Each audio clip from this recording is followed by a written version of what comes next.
a New York City mayoral candidate who is leading in the polls right now. Of course, I'm talking about Andrew Yang. God help us. Joshua, you used to live in New York. Napoleon, you are a New Yorker. All right, let's put up the Andrew Yang tweet. This is Dana Rubenstein, not my favorite reporter. Just as a side note.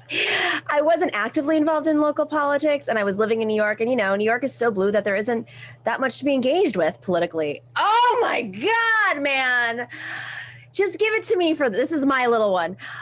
Oh, my God. This is the guy who thinks that you can have selfie stations or whatever he's calling them to do, like, you know, Instagram influencer stations. I feel like they're effing with us. I mean, in the midst of a pandemic, in the midst of an economic crisis, at a point where, you know, say what you will about the Cuomo and de Blasio situation, there was a back and forth pull. I mean, there are a lot of issues with de Blasio, but let's just be very clear here. And I have to say this, I don't throw a lot of bones to de Blasio often, but compare him to Bloomberg, compare him to Giuliani. I mean, the last few, with the exception of Dinkins, I mean, he doesn't know how to handle the media. He was fighting with Cuomo all the time. If Cuomo had never been in office, maybe de Blasio would have been able to do more. But this man is your solution to the de Blasio Cuomo scandal. The guy who's like, well, there's no need to be civically involved at all. Like, it's just, there's an app for that. Is this a symptom? I mean, but real, like, let's assess this. Is this a symptom of a new form of like neoliberal? I don't even know if it's neoliberal, like neo-tech. Like a robot politics. Joshua, you're in Northern California. I feel like you might be able to speak to this more. Yeah, I mean, I don't know. I was just remembering when you were reading that clip of, and this is pretty much the only thing I've seen Andrew Yang do. I've not been following him since the presidential race, and when he was going on a tour where he was like, "This is a bodega," and he's in like some corner store that's definitely not a bodega. It's a grocery store. Yeah. But that kind of pandering is, I don't know who any of that plays to. I just really don't. I get Andrew Yang's appeal in other ways, right? I get the fact, you know, the UBI appeal, for example, but most of what he was running on in the presidential race was national oriented policy. And so for him to say like, well, there's nothing locally to fix in New York makes sense to me, because he's not looking at solutions that are actually locally grounded or so. Yeah, I don't know. I don't know that I can tie it into San Francisco. I don't know that as far as, you know, I'm not seeing a lot of tech. Being like, you know, how they've kind of, there's this new model of a Democrat, like Cory Booker kind of started this trend. He's not, but he was like the tweeter, and then he was in with the tech companies and Hollywood. You know what I mean? Yeah, the tech culture in the Bay Area is shifting so quickly that it's actually hard for me to keep up with the political implications of it. Like, it's definitely changing, you know, in terms of the voter base of who people are attracted to. But I haven't seen tech people run as much, especially like Brock Pierce. You know, it's that what? Brock Pierce ran for president. He's the crypto king who's trying to colonize Puerto Rico. Well, I just mean in the Bay Area. Yeah. And so, yeah. Napoleon, how's the subway doing in New York? I'm not sure. I haven't been. You've taken this. It hasn't changed. Let me just be clear. It hasn't changed since you've been on the subway in the pandemic. The last time I rode the subway, it was actually a little bit less people, so it was like easier to get from A to B. Yeah. But it's like Andrew Yang. He's just. I feel like, yeah, it's all image with him. It's all about being the cool guy. I sense a lot of like Elon Muskism and Tony Starkism, like, you know, Iron Man and Marvel type things, where he's trying to be, he's like above it all. And I think there's a fan base for that type of person. I'm not sure.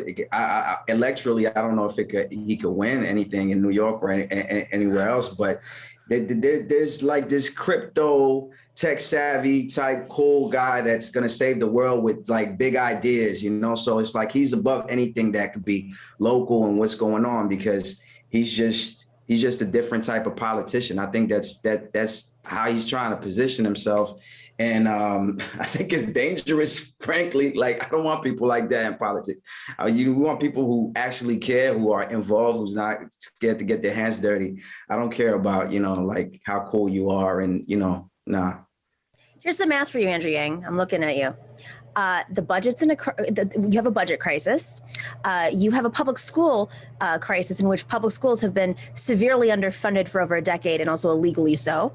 You're going to have to maneuver that. You have a NYCHA crisis. You're going to have to use, you're going to have to work with the federal government with the public housing situation, which is a crisis. You have a homeless crisis. You have a small business crisis in which every single small business, I can't believe the statistic I read a few months ago, did not pay their rent in the city.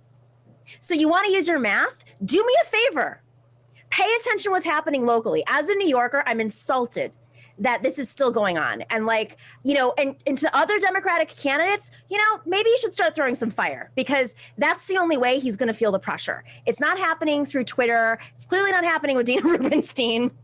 She was more obsessed with throwing hit pieces against me a few years ago. But they're more obsessed with the left. They're more obsessed with going after the left than they are against Andrew Yang, because they don't think it's real. But he's leading in the polls. This is the first ranked choice voting primary that we'll see. And the election's on June 23rd, I believe, or the end of June.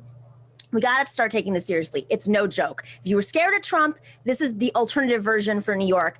And the guy doesn't even understand the crises that the city is crumbling right now. And he thinks, oh, it's totally fine. It's a blue state. Yeah, Cuomo, he's great. Haven't you seen? He made this comment right now. That part is such a tell too. To say it's a blue state, therefore it's okay. That tells you everything you need to know about his worldview, whether he's paying attention or not. Yeah. Is that it's the game of Democrats versus Republicans. All of the problems are the cultural grievances we have against the GOP, and that that's the tell right there. Even beyond him saying, I don't actually know anything about the state that I'm running in. He's not reading the newspapers. Governor Cuomo is in a downward spiral. What? All right, that's my moment. We're going live, guys. I'm just so pissed off at this guy. All right, Joshua Con Russell, thank you for joining us. Napoleon's Legend, or Napoleon Dynamite, whatever you want to call him today. Thanks for joining us. Go check out your album. Is it sold out? What's the deal with it? Well, the vinyl, the physical copies are sold out. However, you could get it. You could get it on iTunes or any other type of digital platform. It's called The Hole in My Heart. The hole with a W, so it's like the hole and the hole. It's a play double on entendre. Words. Yeah, exactly. All right, thanks, guys. We'll see you very soon. And to everybody in the chat, let's do some shout outs here. We've got Luke Hang. What will America do with its future climate migrants from coastal cities? Great question. I don't think Biden's gotten to that part yet. Daniel from California, if Antifa doesn't exist, then who stormed the Capitol on January 6th? Ha ha ha, sarcasm. Also, Nightbot is a bot, so no need to thank it. Oh, I didn't know that. Interesting. Okay. Dorsey, the producer. I love Nightbot. Kyler Asado, Nomiki, have you considered having Tim Shepard on? He's a progressive pastor person running for, sorry, I'm still laughing, running for Senate in Missouri, and he's pretty interesting. We will put that down. Thank you for sharing that, Kyler. Also, Kyler says, or maybe Michaela Wilkes. I don't know. She's running against Steny Hoyer in Maryland, where there's a progressive infrastructure being built heavily and quickly. Yeah, I have to look back into her base. I saw that she decided she's running again. I'm going to take a look at that, because Steny Hoyer, man. Thank you to Professor Harvey K, who's in the live chat on both Twitch and YouTube. I know that there is a Harvey K emoji. I don't think they're called that on Twitch. Please don't make fun of me, okay? I'm gonna play the game, I promise. I'm gonna learn Twitch. I'm gonna get in with the Twitch culture. It's gonna happen. I'm learning it. I have to live it. I have to do the lived experience. So we will play a game when we hit, I believe, 75 subs, right? On YouTube, not on Twitch.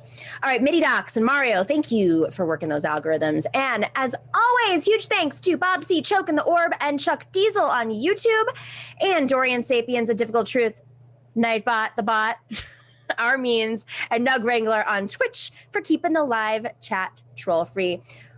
Oh, Biden Pog. I guess that's one of our pogs. It's not emoji, it's a pog. What about is it a Harvey K Pog also? I think so. No. Okay. I'm getting more confused. Okay. This is like talking about sports with me. All right.